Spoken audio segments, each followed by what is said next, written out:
Jamaah salat subuh berjamaah yang dirahmati oleh Allah Subhanahu wa taala. Alhamdulillah, di pagi yang mulia ini kita masih diberikan nikmat kesehatan, nikmat kesempatan oleh Allah Subhanahu wa taala sehingga kita kembali bisa bermuajahah di tempat yang mulia ini. Tentunya di bulan yang mulia dengan suasana yang mulia. Jemaah yang dirahmati oleh Allah Subhanahu wa taala, masih di dalam karya Imam An-Nawawi. Pada pagi ini kita akan membahas tentang bab taubah. Bab taubah ini sangat penting bagi kehidupan kita. Bahkan kita kalau tidak bertaubat, maka Allah tidak akan menerima amal kita. Jadi sia-sia amal kita ketika dosa kita masih menempel di jasad kita. Qala al-ulama'u, telah berkata ulama, at-taubatu wajibatun min kulli dhanbin. Taubat itu wajib hukumnya dari setiap dosa. Fa in kanatil ma'siyatu bainal 'abdi wa bainallahi ta'ala, jika dosa itu berkaitan dengan maksiat antara seorang hamba dengan Allah Subhanahu wa taala, la tata'allaqu bihaqqi adami, dan tidak berkaitan dengan hak-hak manusia, falaha salasatu syurutin, maka wajib memenuhi 3 syarat.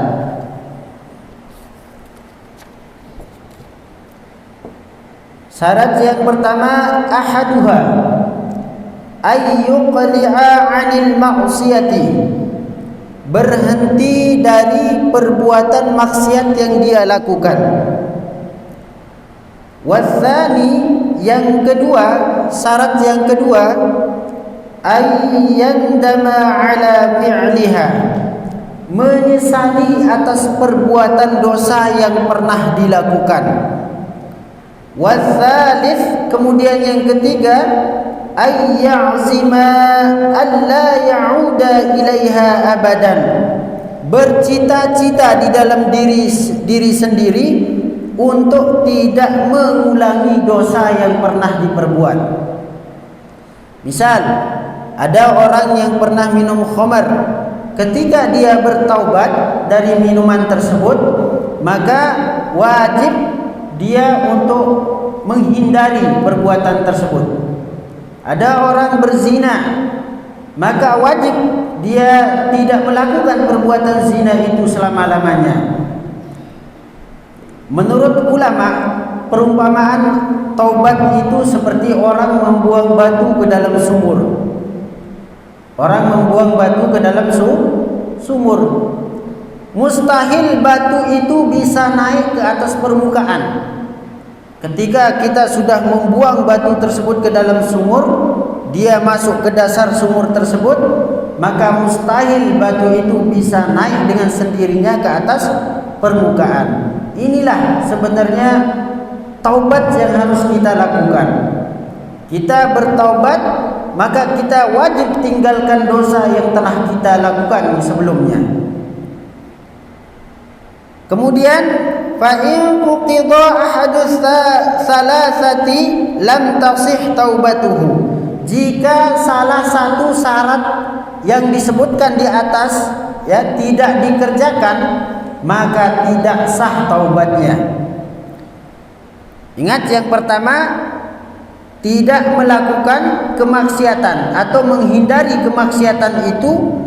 Yang kedua, syarat taubat adalah menyesali perbuatan dosa yang telah dilakukan.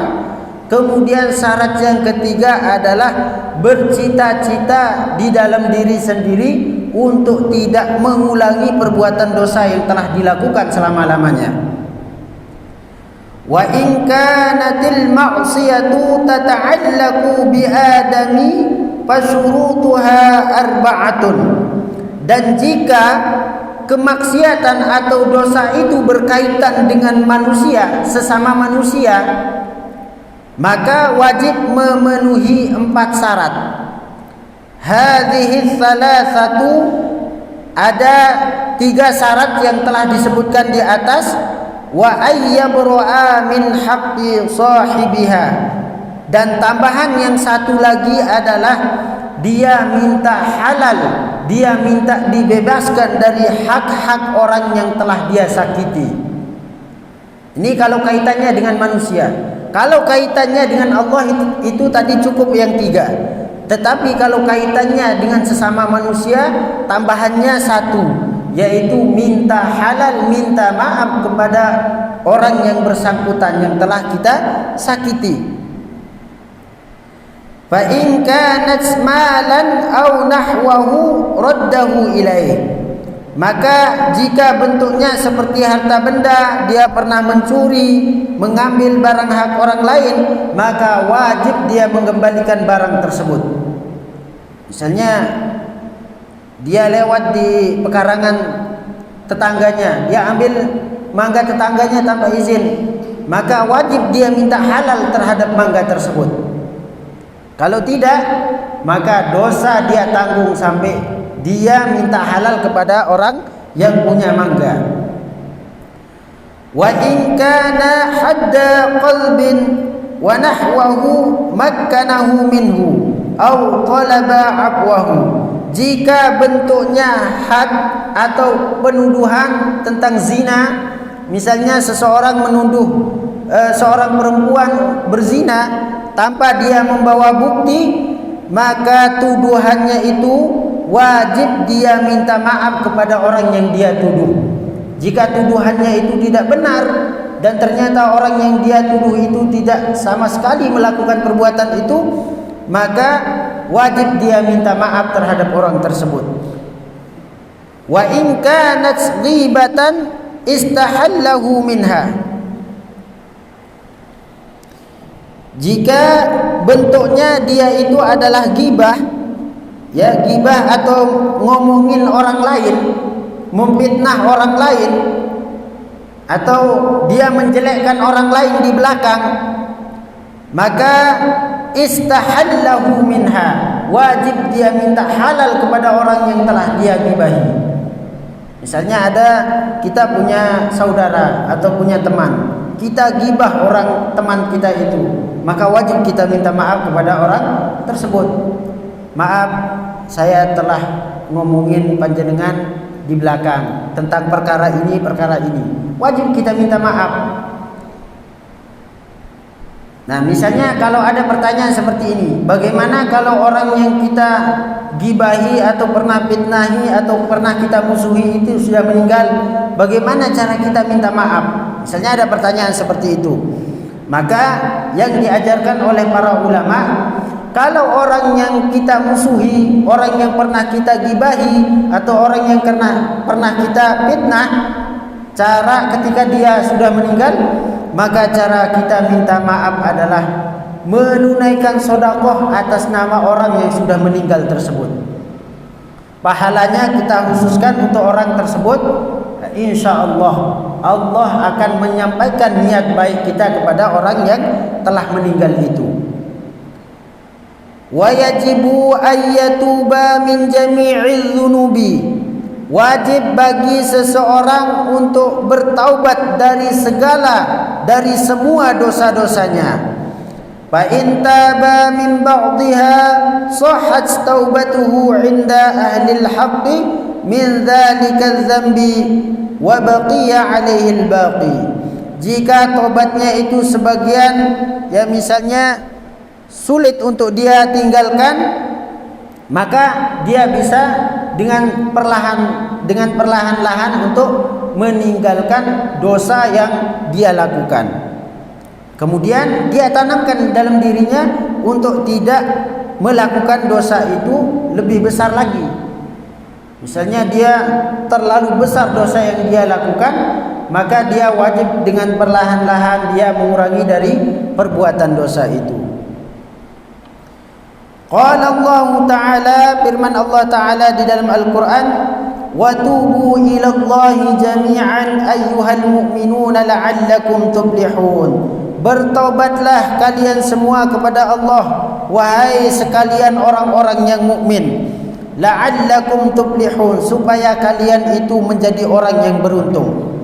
Wa qala ta'ala, firman Allah Ta'ala yang lain, istaghfiru rabbakum thumma tubu ilaih, beristighfarlah kalian semua kepada Tuhanmu, thumma tubu ilaih, dan kembalilah, bertaubatlah kepadanya. Kemudian wa qala ta'ala, ya ayyuhalladzina amanu tubu ilallahi taubatan nasuha, hei orang-orang yang beriman, taubatlah kalian semua kepada Allah dengan sebenar-benarnya taubat. Sebenar-benarnya taubat itu maksudnya, kalau kita sudah bertaubat, jangan mengidam-idamkan lagi dosa yang pernah kita lakukan. Ini cerita sama temannya, dulu aku pernah bobol bank atau apa misalnya. Aku itu kangen masa-masa terdahulu. Itu belum taubat namanya. Ya, itu dia mengenang masa yang pernah dia lakukan yang bentuknya itu dosa, itu berarti taubatnya belum sempurna. Wa an Abi Hurairah radhiyallahu anhu qala, dan diriwayatkan dari Abi Hurairah radhiyallahu anhu qala, sami'tu Rasulullah sallallahu alaihi wasallam yaqul, aku telah mendengar Kanjeng Nabi sallallahu alaihi wasallam bersabda, wallahi inni la astaghfirullah wa atubu ilaih bil yaumi aktsara min 70 marrah. Demi Allah, kata Kanjeng Nabi, sesungguhnya aku itu bertaubat kepada Allah Subhanahu wa taala di setiap harinya, ya, lebih dari 70 kali. Kemudian di dalam riwayat yang lain disebutkan, wa an Aghrab wa an Yasar al-Mutaranni radhiyallahu anhu qala, dari Yasar al-Muzanni, ya, al-Muzanni radhiyallahu anhu qala Rasulullah sallallahu alaihi wasallam, ya ayyuhan nas tubu ila Allah wastaghfiruhu fa innahu atubu bil yaumi 100 marrah. Di dalam riwayat yang lain dikatakan, wahai manusia, bertaubatlah kalian semua kepada Allah dan beristighfarlah kepadanya, karena sesungguhnya aku, kata Kanjeng Nabi, atubu, bertaubat kepada Allah, bil yaumi, di setiap harinya, 100 marrah, sebanyak 100 kali. Nah, bagaimana maksudnya? Taubat itu bukan hanya jumlahnya, ya. Taubat misalnya istighfar, dia pakai hitungan, astagfirullahaladzim, astagfirullahaladzim, bukan hanya di lisan saja, tapi harus connect dengan hati yang ada di dalam diri kita. Ketika lisan mengatakan astagfirullahaladzim, maka di dalam hati kita mengatakan, ya Allah, aku memohon kepadamu atas dosa-dosa yang telah aku lakukan. Ini istighfar, astagfirullahaladzim. Ingat masalahnya yang lain. Dia istighfar, tapi ingat masalahnya yang lain. Astagfirullahaladzim, tapi di dalam pikirannya, di dalam kepalanya itu terngiang-ngiang masalah dunia. Ya, ini belum connect antara lisan dengan hatinya. Maka Nabi menganjurkan, ya, beristighfar 100 kali ini, tidak mengatakan 1000 kali, ya. Ini masih jumlah yang masih bisa dicapai oleh manusia. Akan tetapi meskipun jumlahnya 100 ini, tapi harus berkualitas. Bukan hanya bilang astagfirullahaladzim, tapi hatinya kemana-mana. Hatinya itu melayang kemana-mana. Mulutnya memang bilang astagfirullahaladzim, tapi hatinya tidak mengatakan aku bertaubat kepada Allah. Jadi yang terpenting itu adalah bagaimana mulut dan hati kita itu nyambung. Mulut kita bilang astagfirullahaladzim, hati dan pikiran kita bilang, ya Allah, aku memohon ampun kepadamu atas dosa-dosa yang telah aku lakukan. Kemudian wa an Abi Hamzah Anas bin Malik Al-Ansari khadimi Rasulullah sallallahu alaihi wasallam, diriwayatkan dari Abi Hamzah Anas bin Malik, beliau itu salah satu dari pelayannya Kanjeng Nabi sallallahu alaihi wasallam. Beliau berkata, qala Rasulullah sallallahu alaihi wasallam, Nabi sallallahu alaihi wasallam bersabda, lillahi abrahu bi taubati 'abdihi min ahadikum saqata 'ala ba'irihi wa qad adallahu bi ardin falah. Niscaya Allah lebih gembira dengan taubatnya seseorang yang apabila dia jatuh dari kendaraannya kemudian dia tersesat di suatu tempat yang lapang. Artinya Allah lebih senang, lebih gembira kepada seseorang yang melakukan taubat. Wa fi riwayati li Muslim, diriwayatkan menurut Imam Muslim, lillahi asyaddu farhan bi taubati 'abdihi, niscayalah Allah itu lebih dan sangat bahagia bi taubati 'abdihi dengan taubatnya seseorang, hina yatubu ilaih, ketika dia bertaubat kepada Allah. Jadi kita itu mau kembali kepada Allah itu Gusti Allah itu senangnya luar biasa. Padahal Allah itu tidak butuh dengan taubat kita. Satu dunia tidak menyembah Allah itu tidak mengurangi sifat ketuhanan Allah Subhanahu wa taala. Satu Indonesia misalnya beriman kepada Allah itu tidak akan sedikit pun menambah sifat ketuhanan Allah Subhanahu wa taala. Jadi ibadah yang kita lakukan, taubat yang kita lakukan itu tidak ada efeknya bagi Allah. Itu sesungguhnya untuk diri kita sendiri. Tetapi ketika kita mau bertaubat kepada Allah, luar biasanya sangat gembira Allah Subhanahu wa taala. Allah menyambut baik daripada taubat kita.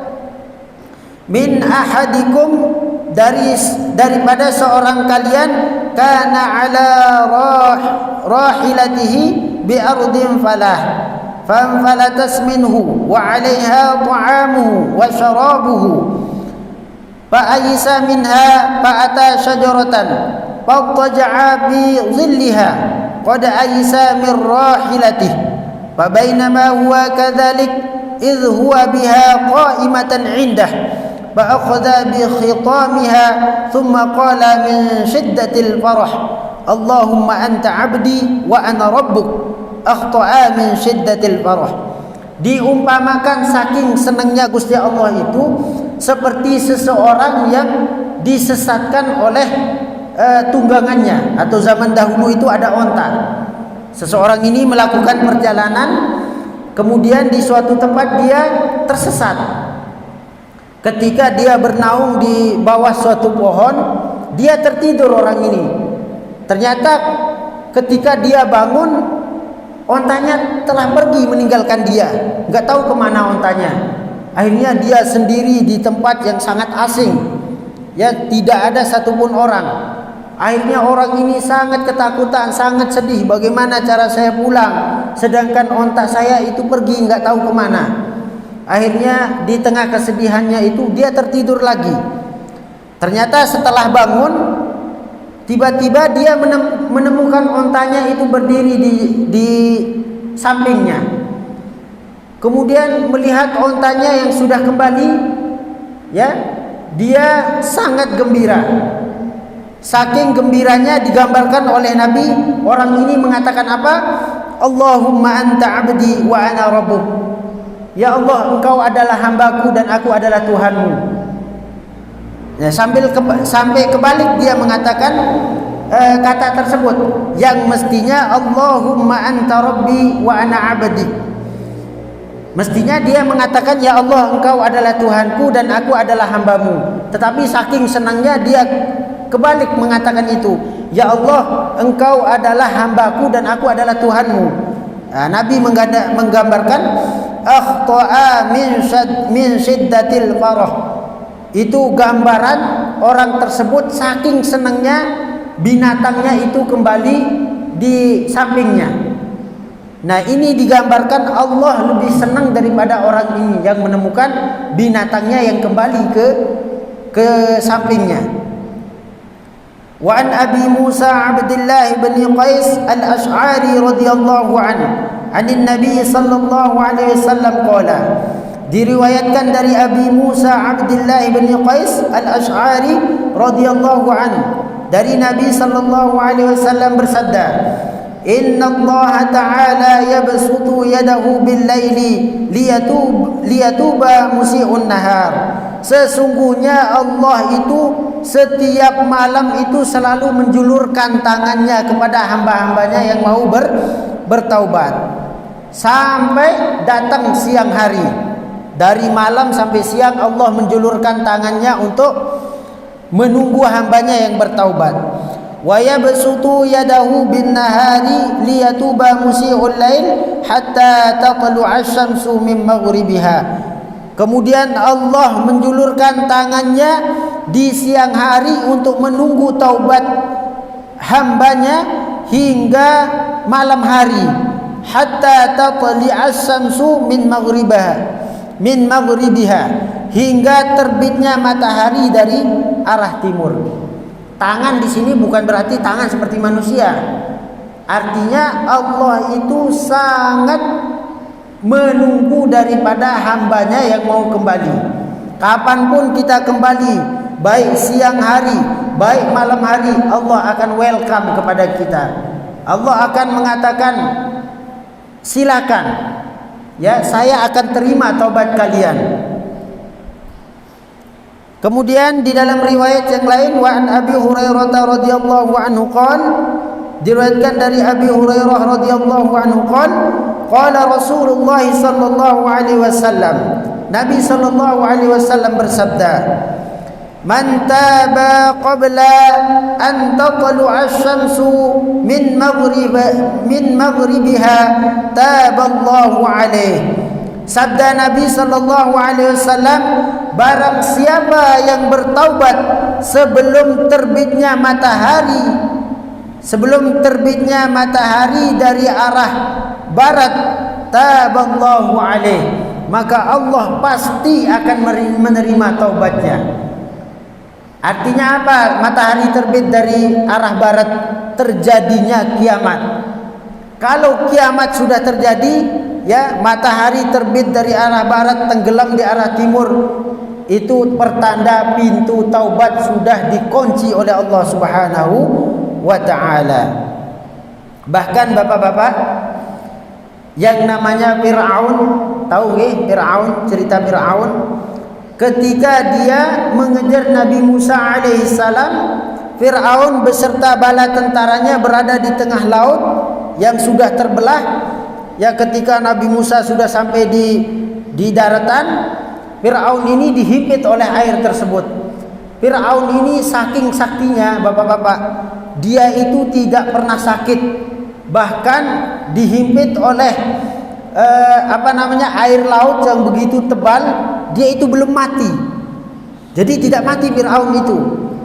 Maka kata Fir'aun itu, "Amantu bi Musa wa Rabbi Musa." Aku beriman kepada Musa dan Tuhannya Musa. Tetapi ketika dia mengatakan seperti itu, nyawanya sudah sampai di kerongkongan. Ini sebagaimana yang disebutkan oleh Nabi, "Innallaha azza wa jal yaqbalu taubatal 'abdi ma lam yugharghir." Sesungguhnya Allah itu akan menerima taubat seseorang selama nyawanya belum sampai kerongkongan. Nah, Fir'aun itu nyawanya sudah sampai kerongkongan, dia itu belum mati. Kemudian datang malaikat Jibril, ngambil segenggam pasir, dimasukkan ke mulutnya, dijejelkan ke mulutnya supaya Fir'aun ini tidak bisa bertaubat kepada Allah. Karena apa? Jibril tidak rela melihat Fir'aun itu bertaubat, karena selama dia hidup atas kesombongan dan pengakuan dirinya sebagai Tuhan. Yang namanya Fir'aun itu orang yang paling kejam sedunia, ya, orang yang paling kejam. Nah, ini hampir dia bisa bertaubat. Bahkan seandainya Fir'aun itu bisa bertaubat waktu itu sebelum nyawanya sampai di kerongkongan, Allah akan menerima taubatnya. Fir'aun, sekelas Fir'aun yang dia itu lebih jahat daripada setan. Sejahat-jahatnya setan niku, belum pernah dia itu mengakui dirinya sebagai Tuhan. Makanya setan itu terheran-heran sama Fir'aun. luar biasa kamu Firaun. Aku yang berasal dari surga itu tidak berani mengakui diriku sebagai Tuhan. Tapi kamu hanya sekelas manusia biasa, itu kok beraninya kamu mengakui dirimu sebagai Tuhan. Ini sebelum nyawa kita, sebelum sakaratul maut. Besok kalau kita udah sakaratul maut, nyawa kita sudah sampai di kerongkongan, itu taubat itu sudah tidak ada manfaatnya. Selama kita mumpung kita masih sehat, masih bisa berkumpul seperti ini, setiap saat selesai sholat kita bilang Astaghfirullahalazim. Minimal sebagaimana jumlah yang diajarkan oleh Nabi. Akan tetapi syaratnya tadi yang saya katakan, mulut, hati dan pikirannya itu tersambung untuk memohon maaf kepada Allah Subhanahu wa taala. Kemudian hadis terakhir tentang taubat ini, wa an Abi Sa'id bin Malik bin Sinan Al-Khudri radhiyallahu an, beliau meriwayatkan dari Nabi sallallahu alaihi wasallam, Nabi sallallahu alaihi wasallam bersabda, kana bi man kana qablakum rajulun qatala 99 nafsan. Nabi menceritakan dulu ada seorang kaum, dia itu pernah membunuh 99 nyawa.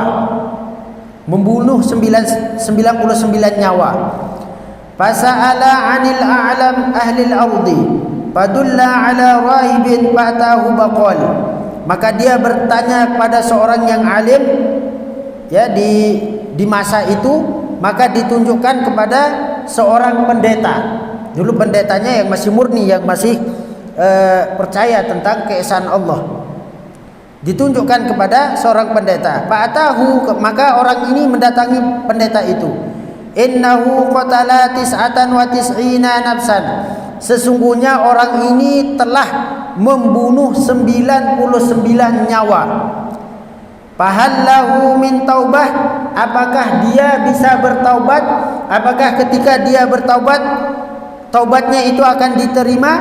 Faqala, maka pendeta itu menjawab, la. Oh, sudah tidak bisa lagi taubatnya itu diterima. Nah, orang pendeta ini yang ditanya, yang harapannya bisa dikasih jalan keluar, ternyata dia menjawab, wah, kamu sudah tidak bisa bertaubat lagi. Kamu sudah membunuh banyak orang. Faqatalahu fakammila bihi mi'atan. Maka dia membunuh pendeta itu, maka sempurnalah dia membunuh nyawa orang menjadi 100 orang. Akhirnya dia membunuh 100 jiwa. Tsumma sa'ala an a'lami ahli al-ardi. Kemudian dia bertanya lagi kepada orang yang alim di masa itu. Fadulla ala rajulin alimi faqala. Maka dia diarahkan kepada seseorang, innahu qatala mi'ata nafsin. Sesungguhnya orang ini telah membunuh 100 nyawa. Fahallahu min taubatin, apakah taubatnya masih bisa diterima?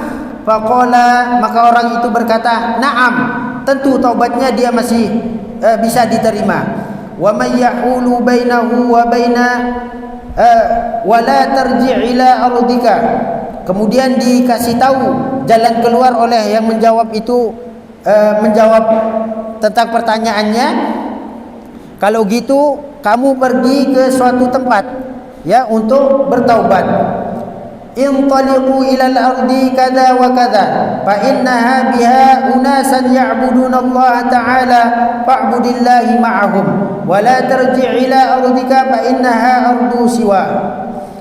Orang ini ditunjukkan ke suatu tempat yang dimana tempat itu isinya orang-orang soleh, dan dilarang untuk kembali ke kampung halamannya, karena di kampung halamannya itu orangnya isinya orang-orang yang bermaksiat kepada Allah. Fantalaqa hatta idza nasaba at-tariqa atahul maut. Maka ketika di tengah perjalanan menuju ke tempat yang banyak orang soleh itu, orang ini mati. Fahtasamat fihi malaikatur rahmah wa malaikatul azab. Maka malaikat rahmat dan malaikat azab itu berdebat. turun, ya, menyaksikan mayat orang yang mau bertaubat ini. Kemudian berdebat antara malaikat azab dan malaikat rahmat. Kemudian faqalat malaikatur rahmah, berkata malaikat rahmat, jaa taiban muqabbilan biqalbihi ila Allah taala. Orang ini sudah berniat baik untuk berubah. Dia itu benar-benar ingin bertaubat. Kata malaikat rahmat. Wa qalat malaikatul azab, berkata malaikat azab itu, innahu lam ya'mal khairan qattun. Tidak, orang itu belum pernah melakukan satu pun kebaikan, maka dia wajib diazab. Kata malaikat azab, fa'atahum malakun fi surati adami faja'aluhu bainahum. Maka Allah mengutus seorang malaikat yang menjadi hakim antara malaikat azab dan malaikat rahmat tersebut.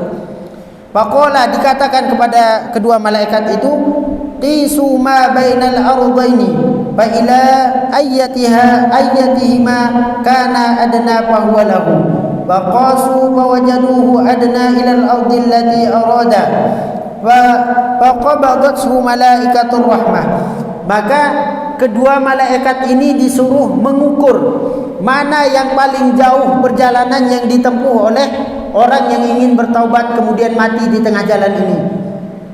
Kemudian setelah diukur dari tempat dia berjalan, ya, dari asalnya itu ke tempat dia mau pergi untuk bertaubat itu, ternyata sudah menempuh jalan yang cukup jauh.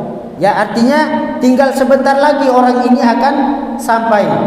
Maka perdebatan itu dibenangi oleh malaikat rahmat.